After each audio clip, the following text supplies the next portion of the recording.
ఆ క్యారెక్టర్ మనోళ్ళు చాలామంది చేశారు. అది వచ్చేసి సత్తెనపల్లిలో జరిగింది. అది డబ్బింగ్ కూడా అయింది. లాస్ట్ మంత్ డబ్బింగ్ కూడా మేము పోయి చెప్పి రావడం జరిగింది. లేకపోతే ఇప్పుడు నెక్స్ట్ బాలతేజంలో మూవీ తీస్తున్నారు. అది కేవలం 0 బడ్జెట్ మూవీ. అందులో ఎవరికి అమౌంట్ ఇంతకుముందు అమౌంట్ అన్నిటికి ఇచ్చారు మనకు. ఈ యొక్క బాలతేజం అనే మూవీలో మాత్రం అమౌంట్ ఎవరికి ఇవ్వట్లేదు. ఇంట్రెస్ట్ ఉన్నటువంటి వాళ్ళు మాత్రం వెళ్ళి మీకు చేద్దాం అనుకుంటే మీకు అవకాశం ఇవ్వవచ్చు. నెక్స్ట్ దీని తర్వాత వెంటనే సన్ ఆఫ్ సునామీ. ఎందుకంటే మొన్న 10వ తారీఖు రోజున హైదరాబాదులో తెలుగు ఫిల్మ్ ఛాంబర్ ప్రెసిడెంట్ ఆయన పితాని రామకృష్ణ గౌడ్ సమక్షంలో 2 సినిమాలు ఓపెన్ చేశారు. బాలతేజం ఒకటి, సన్ ఆఫ్ సునామీ అని. ఈ సినిమా అయిపోవడంతో సన్ ఆఫ్ సునామీ ఉంటుంది. అందులో మన వాళ్ళందరికీ అమౌంట్ కూడా ఇస్తారు. 100% ఎక్కువ లేదు.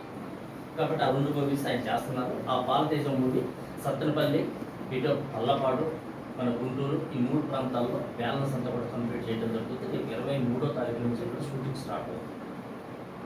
అది ఆయన గారు. తర్వాత పోతే శ్రీనివాస్ యాదవ్ అని చెప్పేసి ఇంకో డైరెక్టర్ ఉన్నారు. ఆయన సమాజి వచ్చేసి మన గుంటూరులో మనకి అవకాశం ఇస్తామని మాట ఇచ్చారు. ఆయన ఆల్రెడీ ఒక సినిమా తీశారు, 2 వెబ్ సిరీస్లు తీశారు. ఆయన సెటిల్మెంట్ అనే ఒక మూవీ ఇప్పుడు ప్లాన్ చేశారు. ఆ మూవీ వచ్చేసి మన గుంటూరులోనే తీస్తున్నారు. ఆయన గారు నేను ఇక్కడ రేపటి దగ్గర వర్షం అంటే మీరు ఎట్లా వచ్చారు, జనాలు ఎలా వచ్చారు అని ఆయన మాట్లాడారు. ఆయనతో ఒకసారి మనం కాల్లో మాట్లాడుతున్నాం. ఇకపోతే ఈ యొక్క మనం అసోసియేషన్ పెట్టాము. ఎందుకంటే కొంతమంది కలిసాం కాబట్టి మీకు ఒక చిన్న విషయం చెప్పుకోవాలన్న ఆలోచనతో మీ ముందు పెట్టడానికి నేను ట్రై చేస్తున్నాను. మేము అసోసియేషన్ పెట్టాము. పెట్టినప్పుడు జంబో కమిటీ లాగా మేము 15 మందితో కమిటీ చేసాం. ఎందుకంటే ఉన్నారు కదా 700 మంది ఓకే అని చెప్పేసి వేసాం. వేసిన తర్వాత పెద్ద తలనొప్పి అయింది. ఆ తర్వాత ఆ కమిటీని రద్దు చేసి మళ్ళీ కొత్త కమిటీతో నడిపిస్తాము. ఇవాళ వచ్చేసి ఒక 1500 మంది దాకా మన ఆర్టిస్టులు ఉన్నారు. ఎక్కడున్నా ఎక్కడున్నా ఎలా ఉన్నా ఓకే. కానీ ఇందులో వచ్చేసి యాక్టివ్గా ఉండేవాళ్ళు ఒక 200 మంది మాత్రమే ఉన్నారు.